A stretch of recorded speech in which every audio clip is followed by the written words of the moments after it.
말씀 나온 김에 그 얘기 계속 해볼까요? 국민의힘이 다음 달 25일 전당대회를 열기로 잠정 결정을 내렸죠. 이런 가운데 이 한동훈 위원장이 출마할지 안 할지, 자, 이 결정은 도대체 언제쯤 내려지는 건지 거의 한 달째 저희도 이야기를 하고 있습니다만 궁금증이 이제 극에 달하고 있습니다. 먼저 과거 한 전 위원장의 발언 먼저 듣겠습니다.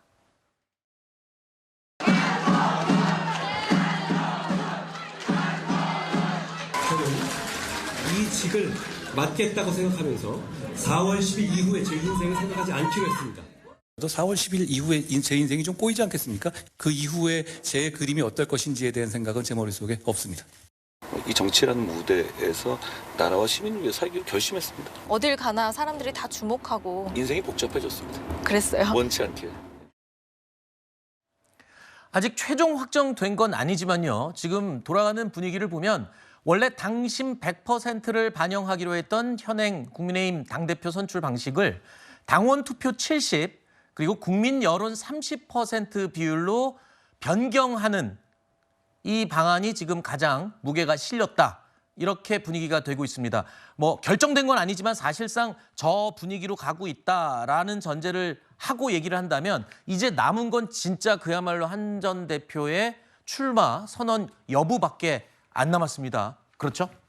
지금 뭐 언론에 보도된 바에 따르면 한 전 위원장이 최근에는 이제 여러 사람들을 만나서 본인의 전당대회 출마 여부와 관련해서 좀 논의를 하고 있다 이런 보도들이 나오고 있는데요. 네. 아무래도 지금 저런 룰이라든지 특히 집단 지도 체제를 할 것인가, 지도 체제의 변경에 대한 부분들 여기에 대해서 신경을 쓰지 않을 수 없을 것 같습니다. 네. 바로 어저께 이 당원 당규 개정을 하는 특위가 시작이 되었는데요. 한 네. 열흘 정도 활동을 할 것이라고 해요. 그럼 이 특위 안에서 이렇게 당심 지금 100%로 되어 있는 것에 대한 룰을 어떻게 변경을 네. 할 것인지 그리고 지도 체제에 대한 부분들도 정리를 한다고 합니다. 네. 그럼 그 이후에 이제 선거관리위원회에서는 7월 25일에 이제 마무리를 하는 것으로 결정은 잠정적으로 되어 있는데 이 과정에 있어서를 이제 준비를 하게 되는 것이죠.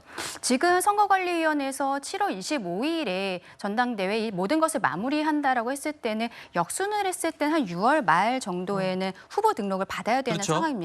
왜냐하면 그 이후에 전국을 돌아다니면서 뭐 연설회도 하고 토론회 같은 일정들도 이제 잡아야 되기 때문인데요.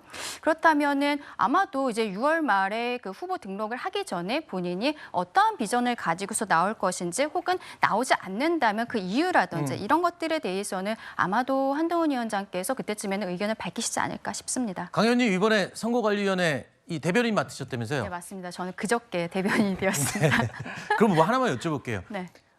지금 지도 체제 관련해서 아이디어 차원에서 집단 지도 체제 하이브리드 이른바 네. 체제 얘기가 나왔었는데 그 진짜 아이디어 차원이었는지 실제로 지금 비중 있게 논의가 돼 있는지 내부 분위기는 어떻습니까? 그것도 지번 특위에서 정리를 하기로 했습니다. 네. 그래서 거기에 대해서도 지금 아까 당심 100% 되어 있는 룰을 변경하는 것처럼 지금 현재로서는 그 1인 지도 체제로 되어 있는데요. 그것을 집단 지도 체제로 할 것인지 아니면은 당대표로 나왔던 사람 중에 한두 명 정도만 최고위원 형태로 들어가는 이런 하이브리드라고 지금 이야기하고 있는 절충형으로 갈 것인지 여기에 대해서 의원들에게 의견을 묻는다고 합니다. 그럼 거기에 대해서 이제 결론이 나오게 되겠죠. 네. 거기에 대해서는 지금 선거관리위원회에서 관여하고 있는 부분은 아닙니다. 알겠습니다. 근데 정말 궁금한 거 있어요. 예.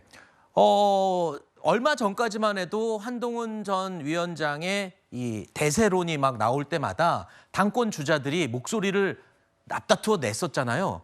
근데 어느 순간인가 지금 당권 주자들도 조금 잠잠한 것 같고요. 대안으로 제시하는 사람들도 뭐 목소리가 좀 작아졌어요. 지금 뭐 한동훈 대세론을 인정하는 분위기로 가는 건가요? 아니면 뭐 다른 보관이 있는 건가요? 친윤계 분위기가 궁금한데요. 뭐 친윤계가 특별히 지금 어떤 식으로 대응하자라는 구체적인 움직임을 보이고 있는 것은 아니라고 저는 생각하고 있습니다. 그래요?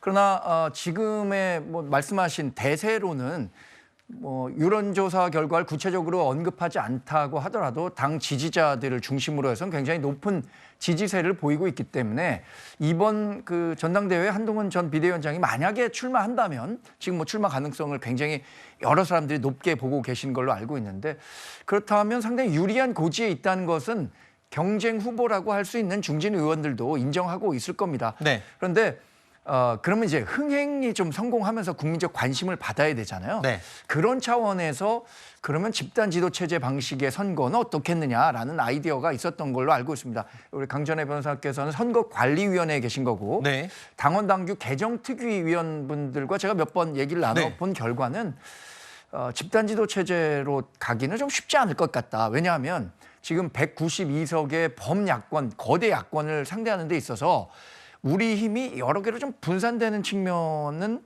바람직하지 않다라는 인식들을 갖고 계신 분들이 좀 많은 것으로 저는 파악했습니다. 유승민 전 의원 쪽 분위기는 어때요?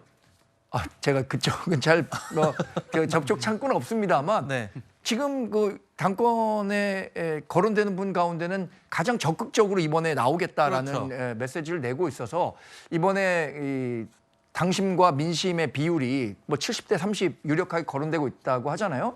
민심 30%가 반영이 된다면 유승민 전 의원으로서는 지금 그렇죠. 정치적 행보를 어떤 식으로든 마련해야 하는데 이번 전당대회를 계기로 본격화할 가능성이 크다고 저는 개인적으로는 그렇게 예측하고 있습니다. 알겠습니다. 국민 여론 반영 비율에 따라서 유승민 전 의원의 입지도 굉장히 영향을 끼칠 거기 때문에 그래서 제가 궁금해서 갑자기 여쭤봤습니다.